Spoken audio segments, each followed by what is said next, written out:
ये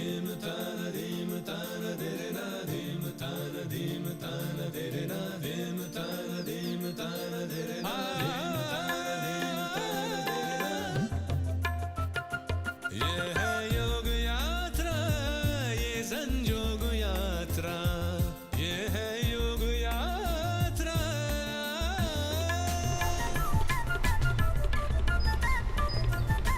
ये आपकी खातिर लाए आज योग में सुख के जितने राज, जो दुनिया योग की राह चली,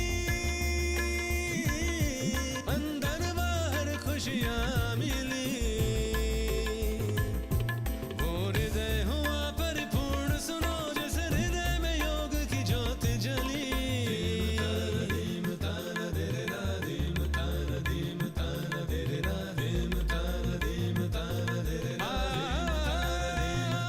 ये है योग यात्रा, ये संयोग यात्रा, ये है योग यात्रा।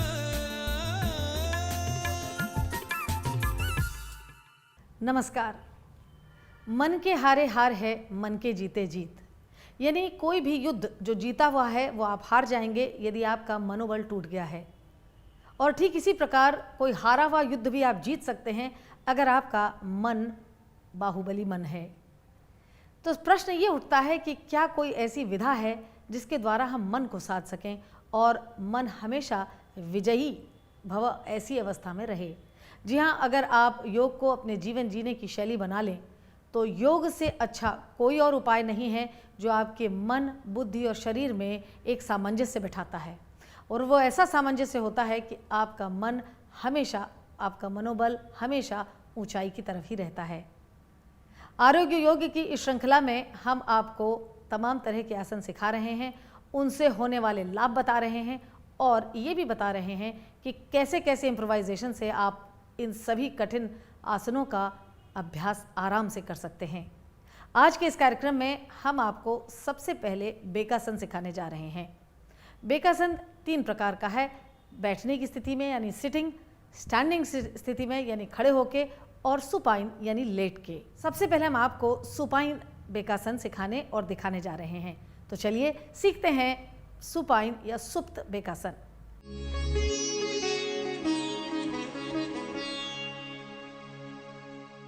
अब हम आपको सुपाइन बेकासन सिखाने जा रहे हैं, जिसमें आप ताड़ासन से मुंह के बल यानी प्रोन लेटेंगे स्टिकी मैट के ऊपर। जब आप लेटें तो अपनी टांगों को ऐसे एक्सटेंड करें कि आपके फ्रंटल एंकल्स ज़मीन की तरफ जाएं, और अच्छा हो कि अगर वो ज़मीन को स्पर्श कर सकें। फिर आप अपने दाएं हाथ को सीने के सामने ज़मीन पे रखेंगे और लेफ़्ट लेग को मोड़ेंगे। लेफ़्ट लेग को मोड़ेंगे और अपने हाथ को पैर के आर्च की तरफ से ले जाके मेटाटार्सल के ऊपर प्लेस करेंगे। आप देख सकते हैं मेटाटार्सल और हाथ की उंगलियां एक दूसरे के पैरेलल हैं, एल्बो पीछे जा रही है, और आप ऐसे घुटने को दबाते हुए लंबी सांस लेते हुए सीने को उठाए रखेंगे और राइट लेग के फ्रंट एंकल को ज़मीन पे ज़्यादा से ज़्यादा दबा के रखेंगे। बेकासन एक ऐसा आसन है जिससे घुटने में तमाम तरह के फ़ायदे होते हैं। इसका लुब्रिकेशन बढ़ता है, इसकी मोबिलिटी बढ़ती है, अगर अंदर कोई मसल्स डिसलोकेटेड हैं उस पर भी बहुत अच्छा असर होता है।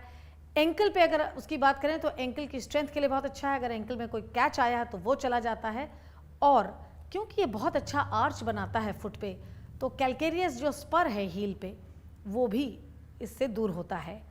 अब अगर आप कंधे की तरफ जाएं तो देखिए कि कंधे और शोल्डर जॉइंट का कितना अच्छा रोलिंग मूवमेंट है, एल्बो जॉइंट पे असर है। तो कुल मिला के बेकासन दिखने में बहुत ही सरल सा आसन है, लेकिन इसके बहुआयामी फायदे हैं जो इसको बड़ा महत्वपूर्ण आसन बनाता है। आप यही क्रिया दूसरे पैर में भी ज़रूर करेंगे, और फिर इस पोज को 30-30 सेकंड से शुरू करिए और 1 मिनट तक दोनों पैरों पर बराबर से होल्ड करेंगे। उसके बाद आप सांस छोड़ते हुए इस पैर को सीधा करेंगे और एक बार फिर प्रोन फर्श पे अपना सर रखते हुए लेटेंगे। हम इसी के साथ आपको लगे हाथ इसका इम्प्रोवाइजेशन दिखाते हैं, जो इस पोज में जिनको भी भय हो कि अरे हमारे घुटने में शायद दर्द हो जाए, वो भय को दूर करता है।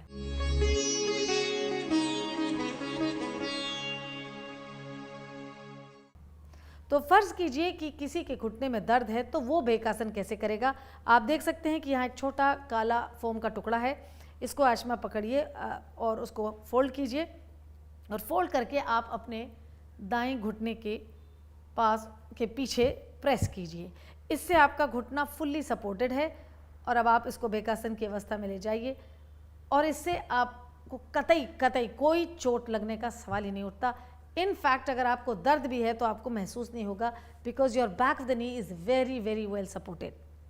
साथ ही अगर आपको ये समस्या हो कि आप इस हद तक पैर के पास अपने हाथ को नहीं ले जा सकते क्योंकि कंधा बहुत स्टिफ है या एंकल स्टिफ है, तो उसका उपाय भी हम आपको लगे हाथ बता रहे हैं कि आप एक बेल्ट अपने पास रखिए, नी ऐसे ही सपोर्टेड रहने दीजिए।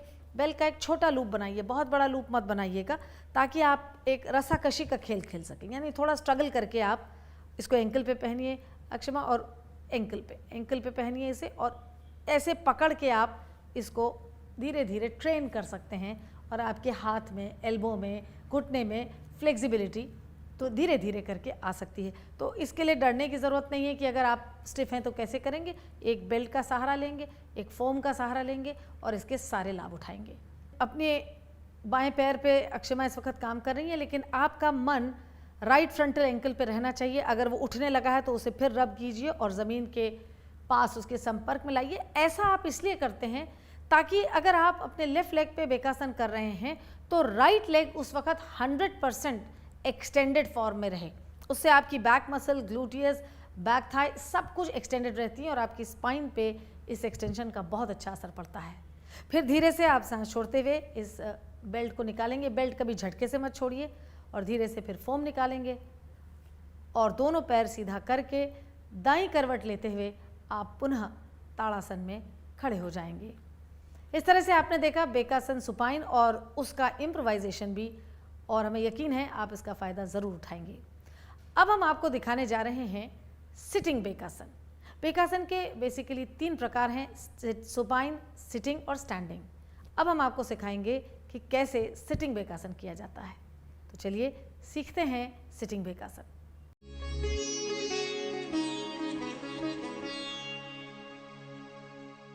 अब हम आपको सिटिंग बेकासन दिखाने जा रहे हैं। ताड़ासन करने के बाद आप नील डाउन करेंगे। हमने एक यहाँ ब्लैंकेट बिछाई है ताकि घुटने उसमें छिले नहीं स्टिकी मैट पे डायरेक्टली। नील डाउन करने के बाद आप अपने दाएं पैर को आगे मोड़ेंगे और बाएं पैर को पीछे ले जाएंगे और पीछे से अपने हाथ से मेटाटार्सल को पकड़ेंगे।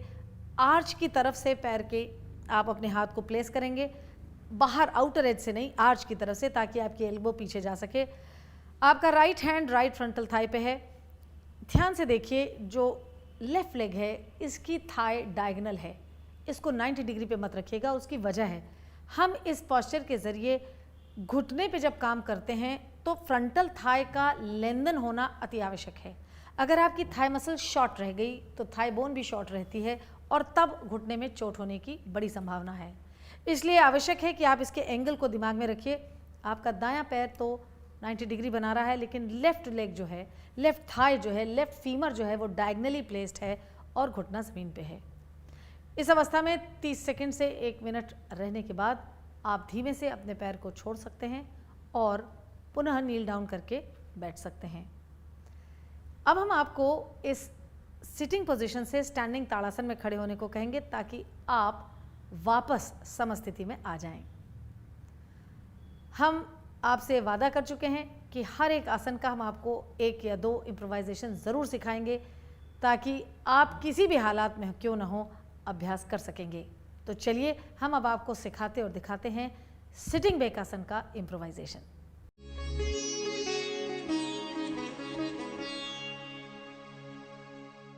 अब हम आपको सिटिंग बेकासन का एक बहुत ही आसान इम्प्रोवाइजेशन सिखाने जा रहे हैं, जिसमें हम दीवार के कोने की या आपके घर में कोई पिलर या पिलर जैसी कोई चीज़ हो उसके सहारे उसको हम कर सकते हैं।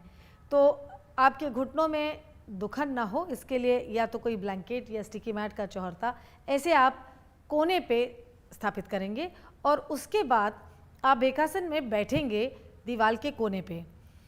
इसमें आप ख्याल रखें कि जिस पैर को आप 90 डिग्री पे मोड़ते हैं उस पैर का ग्रोइन, जैसे यहाँ पे सुरभि का राइट लेग है तो हमने राइट लेग का ग्रोइन दीवार के कोर पे फिक्स किया है और आप दीवार को हाथ से पकड़ेंगे और पकड़ेंगे केवल पकड़ने के लिए नहीं बल्कि एंटीरियर स्पाइन को लंबा उठा के पकड़ेंगे। ताकि कोई भी शरीर का भार आपके घुटने पे न गिरे। और फिर सांस लेते हुए आप अपने बाएं पैर की मेटाटार्सल्स को पकड़ेंगे और उसके ऊपर हाथ की उंगलियों को बिल्कुल समानांतर रख के इसको प्रेस करेंगे। ऐसा करते समय आपकी एड़ी हिप जॉइंट के बगल में होगी, यानी left inner heel is next to the left outer hip joint. ये बटक पे नहीं आएगी, ये बात ध्यान रखेंगे। एक चीज़ और बहुत समझने वाली है कि अगर बेकासन के समय में आपके घुटने में दर्द है तो आप बेंड लेग को, बेंड नी को सपोर्ट दे सकते हैं। सुरभि, टांग एक बार वापस लाइए, खोलिए। अब हम आपको दिखाएंगे कि अगर आपके घुटने में ज़रा भी तकलीफ है और आपको सपोर्ट चाहिए तो आप एक छोटे फोम के टुकड़े के ज़रिए कैसे इस नी को सपोर्ट कर सकते हैं। आप देख सकते हैं कि हमारे पास एक छोटा सा फोम का टुकड़ा है, उसको आप लेंगे हाथ में और उसको डबल फोल्ड करेंगे और फिर left back of the knee को सपोर्ट करेंगे। एक बार left back of the knee में आपने फिक्स किया, तभी अपने पैर को मोड़िए और फिर मेटाटार्सल्स को अपने पाम्स, अपने फिंगर्स के नीचे दबाइए और पैरेलल रखिए। ऐसा करने से आपके घुटने में स्क्वीजिंग एक्शन की वजह से कोई भी इंजरी होगी नहीं और अगर दर्द है तो वो दर्द भी नहीं होगा। एट द सेम टाइम ये मूवमेंट घुटने की स्ट्रेंथ के लिए बहुत ही इंपॉर्टेंट है। इससे लुब्रिकेशन होता है, फ्रंटल थाइज में ताकत आती है और आपका घुटना हमेशा चलायमान रहता है। ऐसा कर लेने के बाद इस पोज में आप 30 सेकंड से 1 मिनट तक इस इम्प्रोवाइजेशन में रह सकते हैं और फिर धीमे से आप अपने पैर को छोड़ेंगे, फोम को निकाल देंगे और यही क्रिया आप दूसरी तरफ करेंगे। एक बात इसमें और ध्यान देने वाली है, सुरभि एक बार इसको फिर रिपीट कीजिए कि जब आप बेकासन कर रहे हैं, चाहे फोम लगा के या बिना लगाए, अमूमन ये होता है कि आपका जो दायां साइड है, दायां हिप जॉइंट है, वो ऊपर उठ जाता है। तो ध्यान रखिएगा कि अपने फर्स्ट फिंगर और थंब से आप अपने राइट हिप जॉइंट को नीचे की ओर रोटेट करके एकदम ज़मीन से पैरेलल रखेंगे, उठाने नहीं देंगे, नहीं तो स्पाइन फिर डिसअलाइन हो जाती है। ऐसा करने से आप स्पाइन का अलाइनमेंट भी ध्यान में रखेंगे। एक बार आपने अपनी स्पाइन भी अलाइन कर ली और हिप जॉइंट भी अलाइन कर लिए उतरते समय, तो उसके बाद आप इस पोज से वापस आ सकते हैं और आराम से ताड़ासन में खड़े हो सकते हैं। ये था हमारा सिटिंग बेकासन का दीवार के साथ या दीवार के कॉर्नर के साथ इम्प्रोवाइजेशन।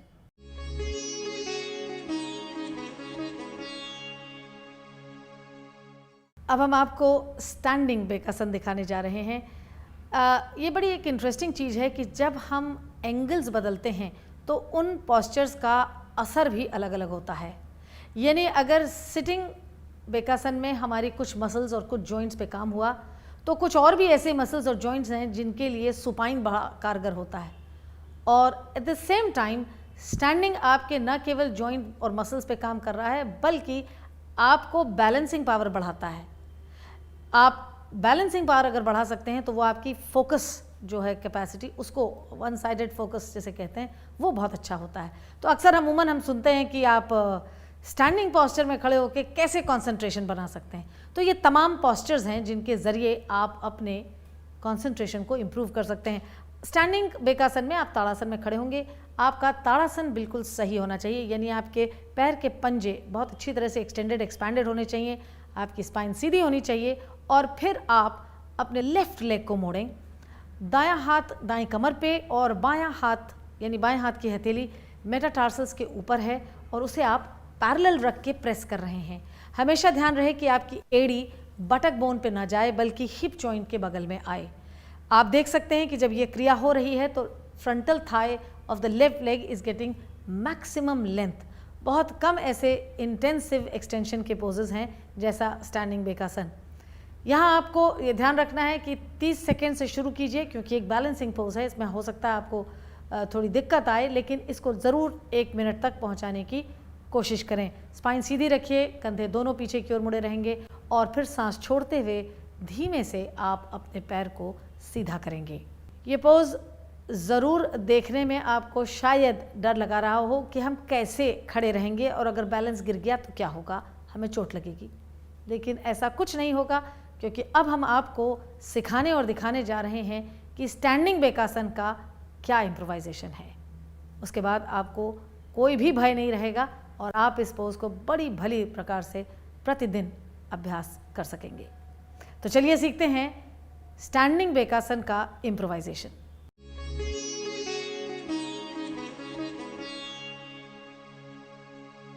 अब हम आपको स्टैंडिंग बेकासन का इम्प्रोवाइजेशन सिखाने जा रहे हैं। ये केवल इम्प्रोवाइजेशन ही नहीं है, बल्कि इसमें हम कुछ ऐसी भी बात आपको सिखा रहे हैं ताकि जिनको घुटने में तकलीफ हो वो न केवल इस पोज को आसानी से कर सकें, बल्कि उनके घुटने की तकलीफ जाती रहे। इसके लिए आप ताड़ासन में खड़े होंगे, लेकिन आपके एक तरफ दीवार या किसी सपोर्ट का होना आवश्यक है। यहाँ पे सुरभि खड़ी हैं और इनके दाएं हाथ की तरफ दीवार है। आप इस पोज में दीवार का सहारा लेंगे, लेकिन उससे पहले आप एक और चीज़ ध्यान दीजिए कि हमने एक छोटा कट पीस फोम रखा है। सुरभि इस फोम को उठाएंगी और इसको डबल फोल्ड करेंगी और अपने left back of the knee को इससे सपोर्ट करेंगी। ऐसा करने से हम घुटने को स्क्वीज नहीं करते हैं तब जबकि उसमें दर्द हो रहा हो। इससे हम घुटने को सपोर्ट करके उसमें स्पेस क्रिएट करते हैं और फिर अपने हाथों को यानी हाथ की हथेली को ये मेटाटार्सल्स पर पैरेलल घुमा के स्थापित करेंगी। जब ये अपने पैर को मोड़ रही हैं और एड़ी को सामने ला रही हैं तो एड़ी हिप जॉइंट के बगल में होगी, न कि बटक बोन के ऊपर। दाएं हाथ से सुरभि ने दीवार का सहारा लिया है, इससे इनका बैलेंस बना है। ये इस पोज में 30 सेकेंड से लेके 1 मिनट तक रह सकती हैं, गिरेंगी नहीं और उनका जॉइंट जो है वो फ्लेक्सिबल होता चला जाएगा। हम आपको पहले भी बता चुके हैं कि बेकासन से घुटने में अनेक फ़ायदे हैं। अगर रूमेटॉइड आर्थराइटिस है या नी के अंदर कुछ जॉइंट डिस्प्लेस हुआ है, ये सब इससे दूर होता है। इसके अलावा आप देख सकते हैं कि हम थाई मसल्स को लॉन्ग कर रहे हैं। ये बहुत अच्छा पोज है आपके घुटने और पैरों के लिए। फिर उसके बाद जब आप इसमें 30 सेकंड से 1 मिनट तक ठहर जाते हैं तो आप धीरे से अपना पैर खोलेंगे, ये फोम का टुकड़ा हटा देंगे और दीवार का सहारा छोड़ के पुनः ताड़ासन में अपने को स्थापित करेंगे। हमें यकीन है इन आसान से इम्प्रोवाइजेशन से आप अपने घुटनों में बहुत सारी ताकत वापस ला सकते हैं।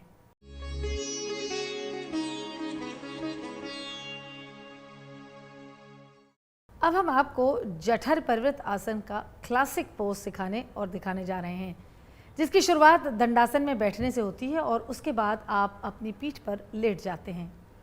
याद रहे कि आपको सर उठा के एक बार अपने दोनों पैर के पंजों की सीध देखनी है और हेड और फीट एक लाइन में होने चाहिए। उसके बाद आप अपने दोनों हाथों को कंधे की सीध में फैलाएंगे और हथेली छत की ओर रहेगी। बैक ऑफ द पाम जो है वो बहुत ही स्ट्रॉन्ग कॉन्टैक्ट के साथ फर्श से जुड़ा रहेगा। ये आपकी स्पाइन को सपोर्ट देता है। इसके बाद आप सांस छोड़ते हुए अपने दोनों पैरों को ऊपर उठाएंगे, 90 डिग्री पे उठाएंगे और अपने बटक को लेफ्ट साइड में, अगर आपको राइट जाना है तो थोड़ा सा शिफ्ट करेंगे। ऐसा हम इसलिए करते हैं कि आप फाइनलिटी में जब पोज के पहुँचें तो भी आपकी स्पाइन सीधी रहे।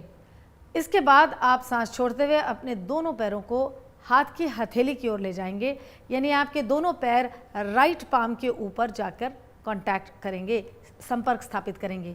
ऐसा करते समय ध्यान देने वाली बात यह है कि आपकी एब्डोमिनल रोटेशन ऑपोजिट होगी, यानी अगर आपकी टांगें दाईं ओर जा रही है तो आपके एब्डोमेन की muscles right to left rotate करेंगी। ठीक इसी तरीके से देखने में तो ऐसा लगता है कि जैसे आपकी पूरी बटक्स रोल कर गई और आपकी पूरी बॉडी एक तरफ गिर गई, पर हकीकत में your buttock bone should face the floor.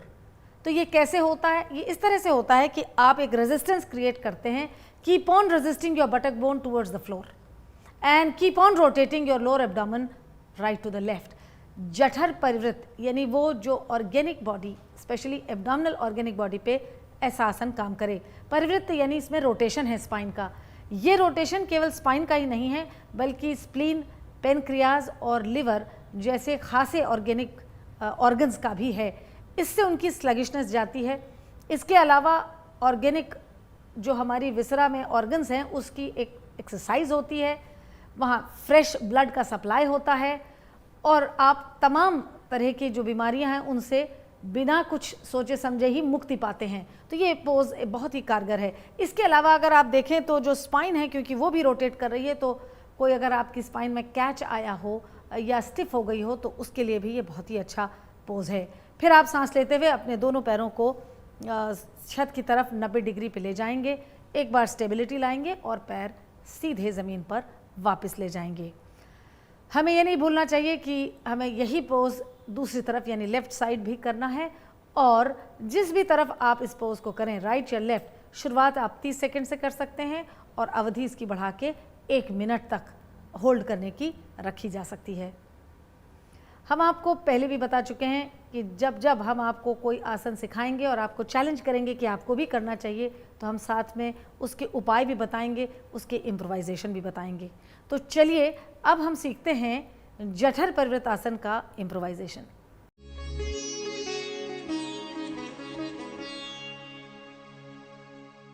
अब हम आपको जठर परिवृत आसन का इम्प्रोवाइजेशन सिखाने जा रहे हैं। इसमें आप सबसे पहले दंडासन में बैठेंगे और फिर अपने पीठ के बल लेट जाएंगे। लेटने के बाद हमेशा आप सर उठा के अपने सर और पैर की एक सीध को बनाए रखिए। फिर आप अपने दोनों हाथ कंधे की सीध में ले जाते हैं और हथेलियां छत की ओर। यहाँ जो आपने हाथ फैलाए हैं ये बहुत तने हुए होने चाहिए, खिंचे हुए होने चाहिए, एल्बोज टाइट होनी चाहिए। गुरुजी कहा करते थे कि आपकी बैक ऑफ द पाम का कांटेक्ट ज़मीन से ऐसा होना चाहिए कि जैसे किसी ने आपके हाथ में कोई कील गाड़ दी हो, यानी जो बैक ऑफ द पाम है वो ज़मीन के साथ जब अच्छे से संपर्क में आता है तो वो इसके मूवमेंट का फलक्रम बनता है, यानी उसके सहारे आप अपना एक मूवमेंट करते हैं। ऐसे फिक्स करने के बाद अपने हाथों को आप अपने दोनों पैरों को 90 डिग्री पर सीधा ऊपर उठाएंगे और अपने दोनों बटक्स को, अगर आप राइट साइड टर्न कर रहे हैं तो दोनों बटक्स को थोड़ा सा लेफ्ट शिफ्ट करेंगे।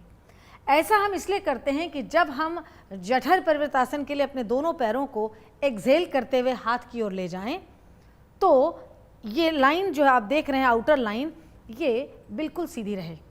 आप देख सकते हैं हमने इस जठर परिवृत आसन को दीवार के संपर्क से किया है।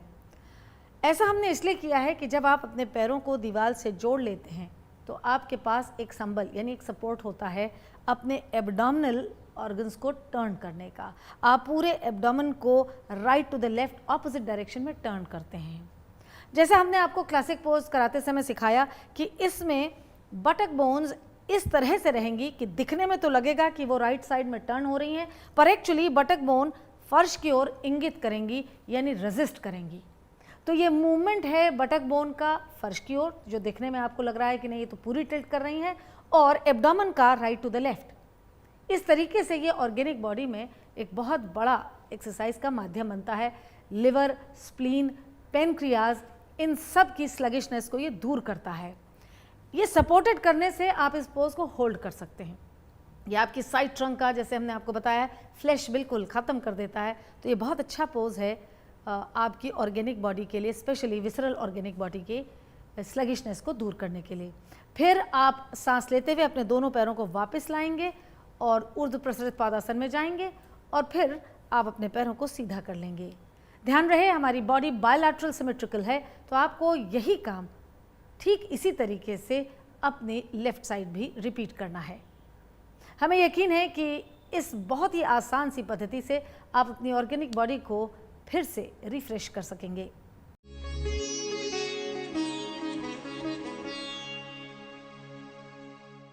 यदि व्यक्ति जीवन जीने की कला का आधार योग बना ले तो यकीनन स्वास्थ्य आपके स्वयं कदम चूमेगा। ये एक अद्भुत जीवन जीने की शैली है।